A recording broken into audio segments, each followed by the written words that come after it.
कांवड़ यात्रा उत्तर भारत का एक सबसे विशेष उमंग, उत्साह और आस्था से भरपूर उत्सव है, जिसमें सबसे अधिक ऐसे युवा, महिलाएं, पुरुष और बच्चे भाग लेते हैं जो लगातार करीब 100 से लेकर 250, 300 या 350 किलोमीटर तक पैदल चलने का अपना अनुभव और आत्मबल दिखा सके। आज भले ही इसमें आधुनिकता को जोड़ दिया गया है, लेकिन यह पर्व अनंत काल से लेकर आज तक भी पौराणिक तथ्यों के आधार पर ही चलता आ रहा है। नमस्कार, मैं अजय चौहान। अगर आप मेरे इस चैनल पर नए आए हैं तो प्लीज इसे सब्सक्राइब करने के बाद पास में बने बेल आइकन को भी जरूर दबा दें, क्योंकि मैं देश, धर्म, अध्यात्म, इतिहास और धार्मिक यात्राओं के अलग अलग विषयों पर इसी प्रकार की जानकारियां लाता रहता हूँ। तो कांवड़ यात्रा से जुड़े पौराणिक तथ्य बताते हैं कि इसकी शुरुआत आज से लाखों वर्ष पहले शुरू हो गई थी, और यह कोई मनगढ़ंत या किसी पश्चिमी थ्योरी पर आधारित यानी कि मैथोलॉजी वगैरह नहीं, बल्कि समुद्र मंथन से जुड़ी एक ऐसी सत्य घटना के आधार पर प्रारंभ हुई थी जिसका उल्लेख हमारे पौराणिक ग्रंथों में विस्तार से मिलता है। पौराणिक तथ्यों के अनुसार समुद्र मंथन से निकले विष को पीने के बाद भगवान शिव का कंठ न सिर्फ नीला हो गया था, बल्कि उस विष का नकारात्मक प्रभाव भी होने लगा था। भगवान शिव को विष के उस नकारात्मक प्रभाव से मुक्त कराने के लिए देवताओं ने कई पवित्र नदियों और विशेषकर गंगा नदी के जल से उनका जलाभिषेक किया, तब जाकर उस विष का नकारात्मक प्रभाव समाप्त हुआ। लेकिन भगवान शिव के कंठ का कुछ भाग नीला ही रह गया, जिसके कारण वहीं से भगवान शंकर नीलकंठ महादेव भी कहलाए, और यहीं से कांवड़ यात्रा की परंपरा भी प्रारंभ हुई थी। हालांकि हमें पौराणिक तथ्य यह भी बताते हैं कि कांवड़ यात्रा की शुरुआत सर्वप्रथम त्रेता युग में श्रवण कुमार ने की थी। इसके अलावा हमें इस बात के भी प्रमाण मिलते हैं कि कांवड़ यात्रा के द्वारा लाए गए जल से रावण ने भी भगवान शिव का जलाभिषेक किया था। हालांकि कुछ लोग मानते हैं कि कांवड़ की शुरुआत सर्वप्रथम भगवान परशुराम ने की थी, जो कि श्रवण कुमार, भगवान परशुराम और रावण से भी पहले की बात है। लेकिन सबसे अधिक हमें देवताओं के द्वारा कई पवित्र नदियों से जल लाकर भगवान शिव का जलाभिषेक करने का उल्लेख मिलता है।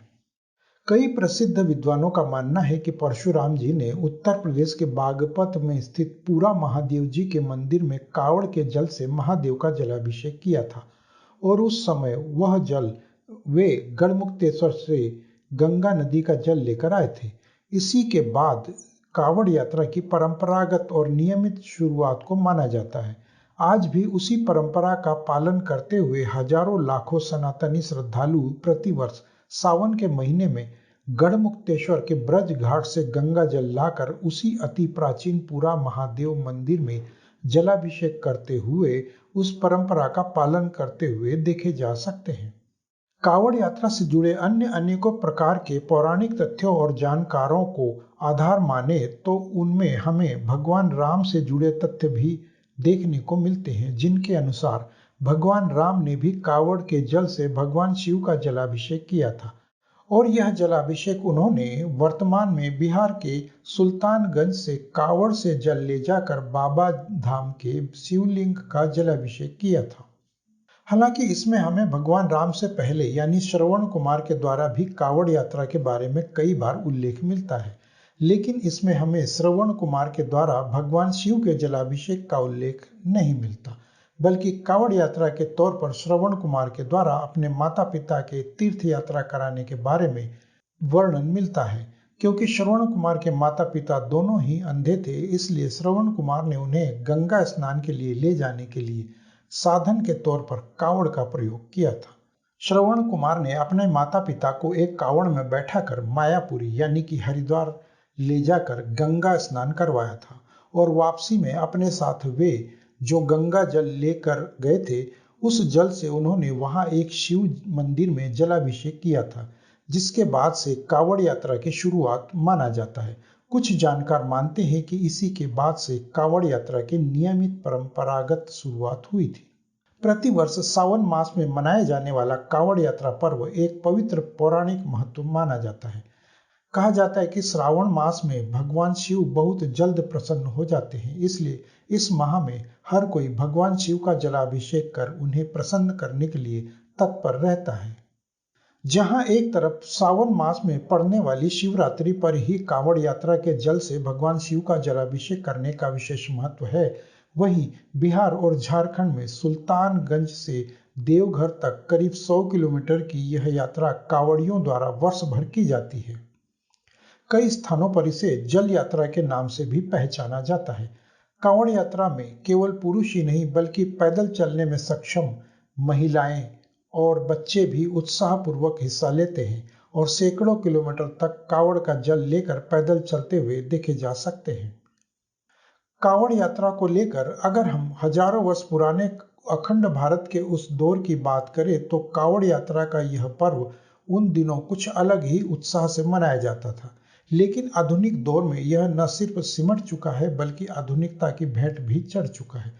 बावजूद इसके अब भी कई क्षेत्रों में और मुख्य रूप से उत्तराखंड में गंगोत्री और गोमुख के बाद हरिद्वार में स्थित हर की पौड़ी से जल लेकर आसपास के करीब करीब 200 से 300 किलोमीटर दूर तक के क्षेत्रों में प्रसिद्ध मंदिरों में जलाभिषेक किया जाता है। इसके अलावा मध्य प्रदेश में नर्मदा नदी के जल से भी दूर दूर के शिव मंदिरों में कांवड़ यात्रा के द्वारा जलाभिषेक किया जाता है। जबकि बिहार और झारखंड में रहने वाले सनातन प्रेमियों के लिए यह हमेशा ही एक परंपरा और उत्साह का माहौल बना रहता है।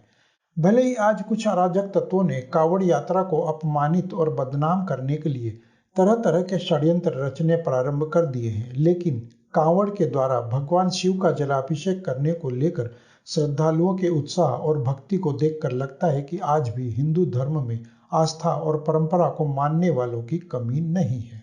तो अगर यह जानकारी आप लोगों को अच्छी लगी हो तो कृपया कमेंट बॉक्स में अपने विचार हमें जरूर बताएं और जाने से पहले वीडियो को लाइक और शेयर भी करते जाएं। और अगर आप इस चैनल पर नए आए हैं तो प्लीज इसे सब्सक्राइब करने के बाद पास में बने बेल आइकन को भी दबाना ना भूलें।